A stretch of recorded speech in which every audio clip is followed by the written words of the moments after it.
जैसा कि हम जानते हैं कि किसी भी रिएक्शन के रिएक्शन रेट और रिएक्टेंट के कंसंट्रेशन के बीच एक जो मैथमेटिकल एक्सप्रेशन हम देते हैं उसे ही हम क्या कहते हैं, रेट लॉ या रेट एक्सप्रेशन बोलते हैं। इस रेट एक्सप्रेशन में हमने देखा था कि हम एक प्रोपोर्शनैलिटी कांस्टेंट का इस्तेमाल कर रहे थे जिसे हमने नाम दिया था रेट कांस्टेंट का, और इसे हम रिप्रेजेंट किसके द्वारा कर रहे थे, के के द्वारा। तो अब इस के रेट कांस्टेंट की यूनिट को हम डिस्कस करते हैं कि किस तरीके से इसको हम डिटरमाइन कर सकते हैं। जैसे कोई हमारी जनरल रिएक्शन है ए प्लस बी इक्वल टू सी, इसके लिए जो रेट एक्सप्रेशन दिया जाएगा वो रिएक्शन रेट इक्वल टू के इंटू ए की पावर एक्स इंटू बी की पावर वाई के रूप में दिया जाएगा। इस रेट एक्सप्रेशन में ये के हमारा क्या है, रेट कांस्टेंट है, और इसी की हमें क्या कर देंगे, यूनिट फाइंड आउट करनी है। अब जरा बात करते हैं इसकी यूनिट की और इसको रिलेट करते हैं ऑर्डर ऑफ रिएक्शन से। ऑर्डर ऑफ रिएक्शन का मतलब होता है कि जो कंसंट्रेशन टर्म्स हैं रिएक्टेंट के उनके पावर का सम।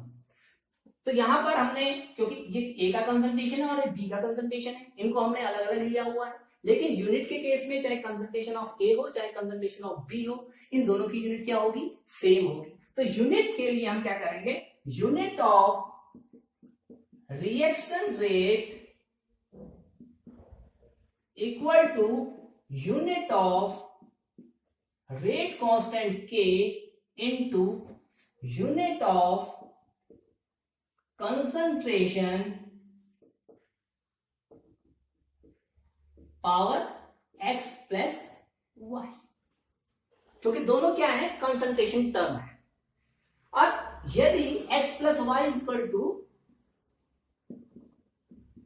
n है, that means order of reaction क्या है, n है, तो हम लिख सकते हैं unit of k equal to unit of reaction rate upon unit of concentration power n। ये आपने नोट कर लिया होगा। तो इक्वल टू हम कह सकते हैं unit of reaction rate, reaction rate की यूनिट क्या थी, मोल per litre per unit time. तो हम लिख सकते हैं मोल per litre per unit time. और यूनिट ऑफ कंसंट्रेशन क्या होती है, मोलर कंसंट्रेशन की यूनिट है मोल पर लीटर, तो इसकी पावर क्या हो जाएगी, n। अब देखिए मोल पर लीटर वाला टर्म यहां भी है और मोल पर लीटर वाला टर्म यहां भी है, यहां इसका पावर कोएफिशिएंट 1 है और यहां होल पावर n है, तो इसको ऊपर ले जाएंगे तो हमारा हो जाएगा mole per litre power 1 minus n into time inverse. तो ये हमारी यूनिट हो गई इसकी रेट कांस्टेंट की। अब अलग अलग रिएक्शंस के लिए हम यूनिट ऑफ रेट कांस्टेंट लिख सकते हैं। तो हम डिटरमाइन कर चुके हैं यूनिट ऑफ के को। तो unit of K equal to mole per litre power 1 minus n time inverse के रूप में। तो यहां पर n क्या है आपका, ये n है आपका ऑर्डर ऑफ रिएक्शन। यदि किसी केमिकल रिएक्शन का ऑर्डर ऑफ रिएक्शन पता हो तो हम यूनिट लिख सकते हैं रेट कांस्टेंट की। अब हम यही करके देख रहे हैं। For zero order reaction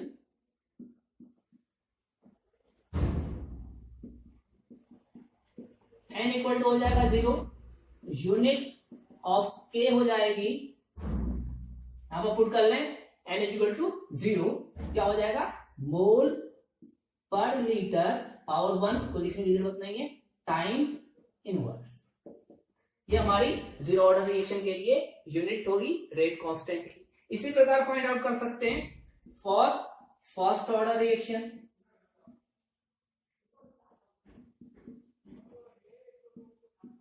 unit of K equal to n equal to 1 रखेंगे तो 1 माइनस 1 इक्वल टू 0, तो पावर कोएफिशिएंट 0 हो गया, दैट मीन्स की वैल्यू 1 हो गई। अब बचा क्या हमारा, टाइम इनवर्स। तो फर्स्ट ऑर्डर रिएक्शन के लिए जो के की यूनिट होगी वो टाइम इनवर्स होगी। टाइम में भी सेकेंड, में भी मिनट, में भी डे और एक्स्ट्रा। इसी प्रकार हम फॉर सेकेंड ऑर्डर रिएक्शन भी लिख सकते हैं unit of K N equal to 2 लेंगे, ये आ जाएगा मोल पर लीटर की power -1, 1 minus 2 equal to -1 time inverse equal to हम लिख सकते हैं mole inverse litre time inverse. अब क्या इंपॉर्टेंस है इनकी, न्यूमेरिकल प्रॉब्लम्स में कई बार direct order of reaction given नहीं होता है, तो उस केस में हम यूनिट ऑफ के द्वारा डिटरमाइन कर सकते हैं, फाइंड आउट कर सकते हैं कि हमारी दी गई प्रॉब्लम किस ऑर्डर की रिएक्शन है। तो ये आपके लिए न्यूमेरिकल प्रॉब्लम्स में बहुत ज्यादा बेनिफिशियल रहेगा, इसलिए इसका अभ्यास करें।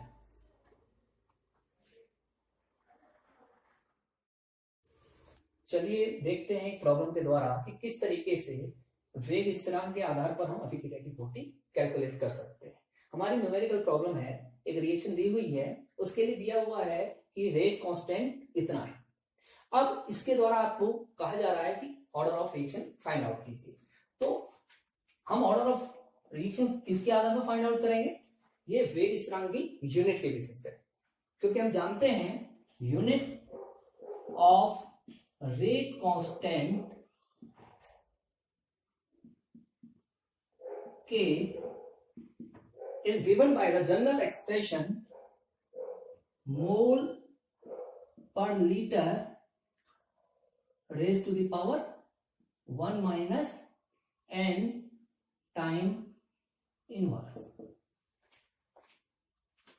और हमें टाइम दिया हुआ है सेकेंड में, तो हम इसे चेंज कर लेते हैं टाइम इनवर्स को सेकेंड इनवर्स में। ये हमेशा टाइम इनवर्स ही रहेगा, चाहे ऑर्डर ऑफ रिएक्शन कुछ भी हो। अब हम इस यूनिट को कंपेयर करेंगे हमारी गिवन यूनिट से, लेकिन उससे पहले इसको हम सिंप्लीफाई कर लेते हैं।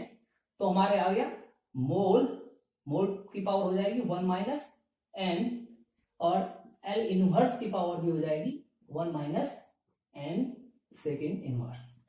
इसको हम लिख सकते हैं mole raise to the power 1 minus N L to the power n minus 1, minus होने की वजह से ये चेंज हो गए, और ये सेकेंड इनवर्स। अब बाय